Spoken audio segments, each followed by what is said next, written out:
श्री सुखदेव जी महाराज राजा परीक्षित को भगवान कृष्ण की लीलाओं को सुना रहे हैं। उससे पहले उन्होंने विभिन्न प्रकार के चरित्रों के बारे में वर्णन किया था कि जिससे कि कृष्ण भगवान की लीला सुनने से पहले, यानी कि भक्ति मार्ग में बढ़ने से पहले, इन कथाओं के माध्यम से जिसमें वेदांत का सार है, इससे मन से अनेक विकार दूर हो जाएं, मन रिक्त हो जाए इन विकारों से और भगवत प्रेम उनके हृदय से उमड़ पड़े। तो उसी क्रम में जो आज कथा सुना रहे हैं उसका नाम है अजामिल उद्धार। कानिकुब्जो द्विज कश्चित दासीपति अजामिलः नामना नष्ट सदाचारो दास्या संसर्ग दूषित हो। कानिकुब्ज कुल में एक ब्राह्मण थे, धर्मनिष्ठ थे, उच्च कुल का परिवार था, धर्मनिष्ठ थे, नाम अजामिल था, श्रेष्ठ थे,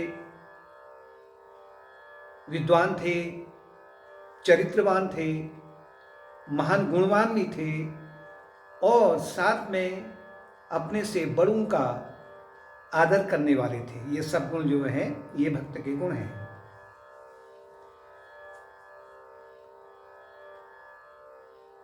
किंतु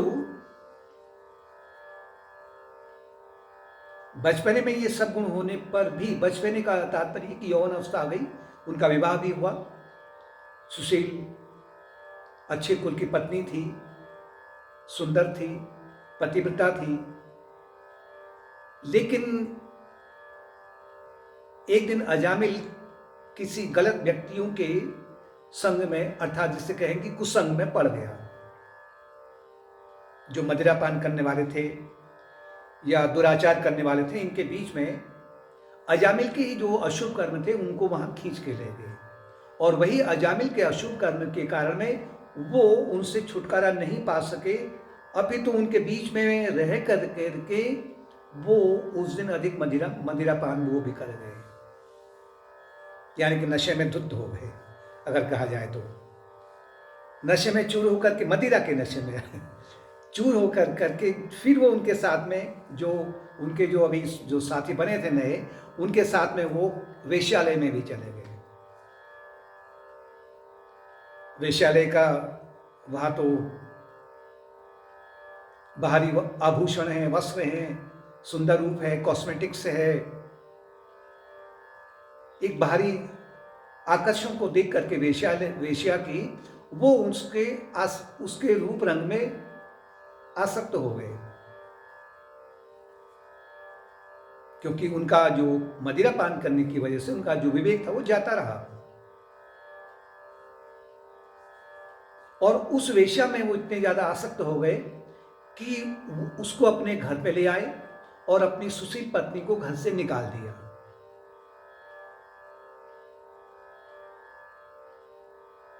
और उस वेश्या के लिए उन्होंने क्या किया, जितना भी धन था उसके पीछे लुटा दिया। उसको तो भौतिक संपत्ति से मतलब था ना, वेश्या को अजामिल के धन से, संपत्ति से मतलब था, तो जितना धन था वो सब का सब लुटा दिया उसके पीछे। जो भी संपत्ति थी उसे भी बेच बाच करके वो भी उसको दे दिया। अपना मान सम्मान भी खो दिया,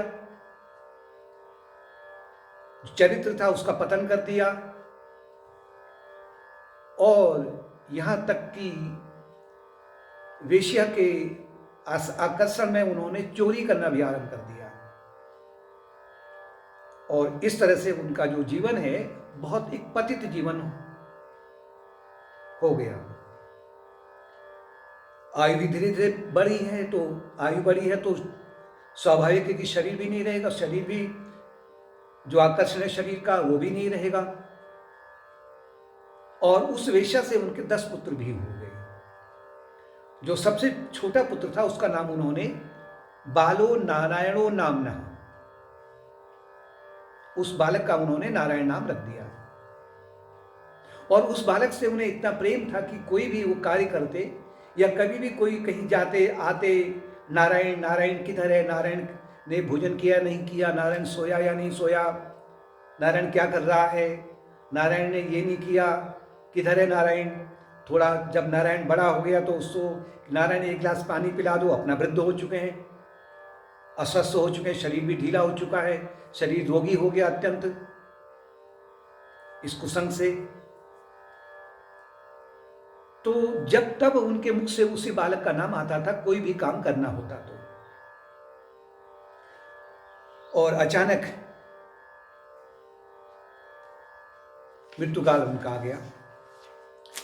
मृत्युकाल आने पर अजामिल ने देखा कि 4 यमदूत विकराल देह वाले कुरूप जिनका चेहरा था और हाथों में उनके दंड थे, उसे लेकर के वो अजामिल के सूक्ष्म शरीर को, जीवात्मा को लेने के लिए आए। और अजामिल भयभीत हो गया कि क्या करूंगा। तुरंत जैसे गरुड़ पुराण में है कि जब जीवात्मा को यमदूत ले जाते हैं तो उसे मार्ग में अनेक प्रकार के जब दुख आते हैं तो वो विचारता है कि तूने कभी धर्म का पालन नहीं किया, तूने जप नहीं किया, तूने सेवा नहीं की, तूने दान नहीं किया। तो वो अब इस समय में उनका जो पूरा जो वेश्या के साथ में जो जीवन व्यतीत किया था वो पूरा का पूरा जैसे नाटक उनके सामने खुल गया, यानी कि महान भयभीत हो गए। लेकिन उससे बचने का कोई सहारा था नहीं। तो उन्होंने तुरंत किया कि अजामिल ने नारायण नाम पुकारा अपने बालक का, और जैसे ही बालक का नाम पुकारा, नारायण नारायण पुकारा, तो उसी समय में 4 देवदूत जैसे साक्षात विष्णु भगवान के रूप में हो वो वहां पर आ गए और यमदूतों से कहने लगे तुम इसको नहीं ले जा सकते हो कहीं भी, इसने हमारे भगवान का नाम लिया हुआ है, नारायण का नाम लिया हुआ है इसने, इसे नहीं ले जा सकते हो। यमदूतों ने कहा कि देखो ये नियम है, ये जन्म भर का पापी रहा है, इसने अनेक पाप किए हैं, धर्म के नाम से तो इसने कहीं अपने विवेक को जागृत ही नहीं किया। तो इसका जो स्थान है वो नरक में है, वहां जाए, इसको हम यमराज के पास में ले जाएंगे, अपने महाराज के पास में, और वो जो दंड देंगे वहां उसके बाद में इसको हम नरक की यातना में डाल देंगे। देवदूतों ने कहा कि नहीं, जिसने एक बार अंतिम समय में जिसने भगवान का नाम ले लिया है उसे कुछ भी नहीं हो सकता, कहीं भी इसको तुम नहीं ले जा सकते हो, ये केवल बैकुंठ जाने का अधिकारी है। लेकिन यमदूतों ने बहुत सारा जो तर्क है वितर्क है दिया, लेकिन उन्होंने कहा ना। अंत में जो ये यमदूत थे वो हार गए, परास्त हो गए और कहा कि हम अपने स्वामी यमराज के पास में जाएंगे और आपकी शिकायत करेंगे। देवदूतों ने कहा कि जाओ, उनके तो स्वामी हमारे स्वामी हैं, जो हमारे स्वामी नारायण हैं वो तो आपके स्वामी के स्वामी हैं, आप जाओ, कहिए, शिकायत कहिए आप। यमदूत वहां से जब गए तो अजामिल ने देखा कि मेरे सामने 4 देवदूत खड़े हैं। उनको देख करके उनका मुखमंडल अत्यंत प्रसन्न हो पड़ा, शांति छा गई और हृदय से उनका प्रेम उमड़ पड़ा। और उसी समय में जो देवदूत हैं वो भी वहां से अदृश्य हो गए, अंतर्धान हो गए। तब अजामिल ने अपने मन में विचार किया, अहो में परमम कष्टम अभूत विजितात्मना, कि मैं कितना दुष्ट हूं, कितना मैं पापी हूं कि जो मैं इंद्रियों का दास बन गया, मैंने अपने ब्राह्मणत्व का नाश कर दिया, मैंने विवेक को अपना, जिस लिए मुझे मनुष्य योनि दी थी, वो विवेक के माध्यम से मैंने उचित क्या है अनुचित क्या है उसको ध्यान ही नहीं दिया है। लेकिन अवश्य ही मेरे जो पिछले जन्मों के शुभ कर्म हैं, उन शुभ कर्मों के कारण में अंतिम समय में मेरे मुख से भगवान का नाम नारायण निकला। क्योंकि यमदूतों ने कहा था ना कि उस समय में जब गुत्थम गुत्था हुई थी इनकी, तो यमदूतों ने कहा था कि इसने तो अपने बालक का नाम लिया हुआ है। देवदूतों ने कहा कि बालक का नाम तो अब है, अब रखा है नारायण, लेकिन जो नारायण नाम है वो तुम्हारे भगवान का है। तो वो कहता है, वो अजामिल ने मन में विचार किया कि अवश्य मेरे पिछले जन्म के जो शुभ कर्म हैं उनके माध्यम से मैंने अंतिम समय में नारायण नाम लिया था, और उसी ने इन देवदूतों के माध्यम से और नारायण के नाम से मेरे मन में अनंत शांति छा गई है। और इस प्रकार से उन्होंने अब विचार किया कि अब मैं इस अपवित्र जीवन से बाहर निकल करके अब मैं नदी किनारे, गंगा जी के किनारे मैं एक कुटिया बनाऊंगा, उस कुटिया में रह करके मैं निरंतर भगवान का ही ध्यान करूंगा, यानी कि मैं अपना जीवन अब मैं ईश्वर की ओर लगाऊंगा। मैं जो ये सकाम कर्म वाला मार्ग है, इससे मैं निष्काम कर्म की ओर बढ़ूंगा। और इस प्रकार से अंत में जब उनका अंत आया शरीर का, तो उनके देह से एक दिव्य ज्योति प्रकट हुई और जो जाकर के परमात्मा में समा गई। अब इस अजामिल की कथा में बहुत सारे जो लोग हैं जो थोड़ा सा अभी निम्न मानसिक स्तर पर हैं, तो बड़े बड़े उल्टे सीधे तर्क वितर्क या कुतर्क भी दिया करते हैं। नंबर एक तो है कि इस साधक को ये जानना आवश्यक है कि अचानक भगवान का नाम मुख से नहीं निकलता है। अजामिल ने अगर नाम ले लिया या बालक का नाम नारायण रखा, तो उसके पीछे भी बहुत अधिक उसकी शक्ति है, मतलब उसकी जो साधना है वो अजामिल की साधना से जुड़ा हुआ है। जब तक आपका अचेतन मन, अनकॉन्शियस माइंड, चेतन मन है, अवचेतन मन है और अचेतन मन है, conscious mind, subconscious mind and unconscious mind. Unconscious mind या जो अचेतन मन है जिसमें अनंत जन्मों के जो पंच क्लेश के माध्यम से अविद्या, अस्मिता, राग, द्वेष और अभिनिवेश के माध्यम से जो क्लेश बने हुए हैं, जो वृत्तियां बनी हुई हैं, अशुभ वृत्तियां बनी हुई हैं, अशुभ वासनाओं के माध्यम से जो संस्कार वहाँ एकत्र हुए हैं, उन संस्कारों को आपको साधना के माध्यम से रिप्लेस करना पड़ेगा। जैसे जैसे आपका अचेतन मन योग मार्ग का पालन करके मुख्य रूप से भक्ति मार्ग का पालन करने पर शुद्ध होते जाएगा और अचेतन मन में शुभ संस्कार आने शुरू हो जाएंगे, वो जो अशुभ संस्कार हैं वो निकलते जाएंगे, तो समझें कि अब उसके बाद में स्वतः ही आपका जो अचेतन मन है, भले आपका मुख ईश्वर का नाम न ले, क्योंकि हो सकता है जब मृत्यु आए तो एक्सीडेंट हो जाए, बेहोशी हो जाए या कुछ नींद में मृत्यु हो जाए, उस समय तो मुख से भी नाम नहीं निकलेगा, लेकिन जो अचेतन मन है वो स्वतः ही ईश्वर का नाम स्मरण करते रहता है। इसलिए एक तो नंबर ये ध्यान रखना आवश्यक है कि अचेतन मन को शुद्ध करना अति आवश्यक है, नंबर एक। और इसके लिए जप योग का अभ्यास करना आवश्यक है। जकारो जन्मनाशनः, पकारो पापनाशकः, जकारो जन्म विच्छेदः। ज और प जो जप है, भगवान का जो नाम है, तो जप आपका जो मंत्र है, इष्ट मंत्र है, अपनी अपनी इच्छा के अनुसार में या गुरु मंत्र के अनुसार में। जकारो जन्म विच्छेदः, जप करने से जन्म विच्छेद अर्थात जन्म और मृत्यु के चक्र से मुक्ति मिलती है। पकारो पापनाशनः, और प का तात्पर्य है कि जो अचेतन मन में जो अशुभ संस्कार है पंचक्लेश के माध्यम से उनका नाश होता है, वो रिप्लेस होती है, वो कहें कि वो शुभ संस्कार में बदल जाती हैं। दूसरा पॉइंट है, अब आप ये कह सकते हो कि अजामिल तो महान पापी था, तो क्यों उसको वैकुंठ स्थान दिया गया?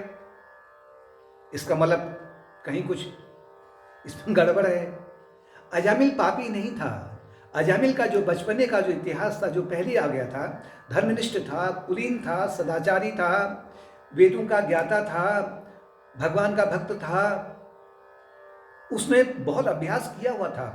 किंतु अभी उसका जो अचेतन मन है, जो उसका मन है, अभी उसके एक कोने में अभी कुछ अशुद्धियां थी, वहां कुछ मैल पड़ा था, दुर्गंध थी वहां पर अशुभ संस्कारों की, और उन्हीं अशुभ संस्कारों के कारण में वो कुसन के प्रभाव में जल्दी पड़ गया।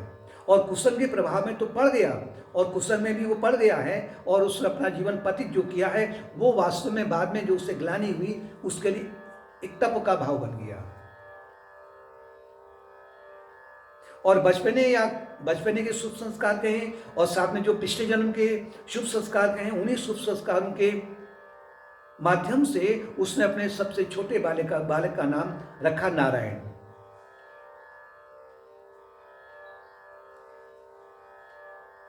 चौथा पॉइंट है, दो मार्ग हैं, एक तो प्रवृत्ति मार्ग है, दूसरा निवृत्ति मार्ग है। प्रवृत्ति मार्ग में जो कर्म बनते हैं वो जो कर्म बनते हैं उनका उससे जीवात्मा को उसके कर्म का फल भोगना ही पड़ता है, यानी कि वो कर्म सिद्धांत से बना रहता है। शुभ कर्म होंगे और अशुभ कर्म होंगे। शुभ कर्म होंगे तो उसको यहाँ पर उससे जो स्थिति है वो सुख की प्राप्ति होगी, और उसके बाद में उसे हो सकता है कि उसे स्वर्ग तक भी भेज दिया जाएगा। ये सब जो है कर्म की सीमा में आते हैं। लेकिन जो अशुभ कर्म है, अशुभ कर्म के कारण में उसे छोटी योनियां हो गई या मनुष्य योनि में भी उसे अनेक प्रकार के दुख आएंगे और उसे नरक का भी आभास करना पड़ सकता है। ये सब करने की सीमा में है, स्वर्ग से लेकर के नरक तक।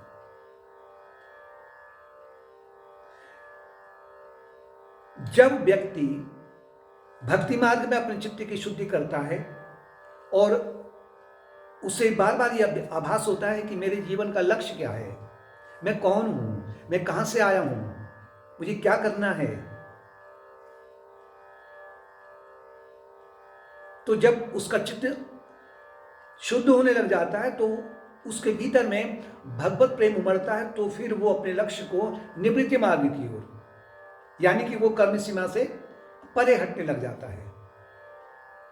जैसे अगर रॉकेट है ना, तो रॉकेट जब तक वो पृथ्वी की जो गुरुत्वाकर्षण शक्ति है, ग्रेविटेशनल फोर्स है, वहां तक भी अगर रॉकेट जाएगा तो उसके बाद में वो लौट सकता है। ये तो कर्म सिद्धांत हो गया। लेकिन जैसे ही रॉकेट आपका ग्रेविटेशनल फोर्स से, गुरुत्वाकर्षण शक्ति से दूर हो जाता है पृथ्वी के, तो फिर वो लौट के नहीं आता है। उससे कहते हैं निवृत्ति मार्ग। निवृत्ति मार्ग का तात्पर्य है कि अब वो जन्म और मृत्यु के चक्र को तोड़ना चाहता है, चित्त शुद्धि करना चाहता है, भगवत भक्ति को पाना चाहता है, कृष्ण भगवान को अपने भीतर विराजमान करना चाहता है। तो वो निवृत्ति मार्ग के माध्यम से उसका हृदय जब भगवत प्रेम से छलछलाने लग जाता है, तो अंतिम समय में स्वाभाविक है कि उसके अचेतन मन से ईश्वर का नाम ही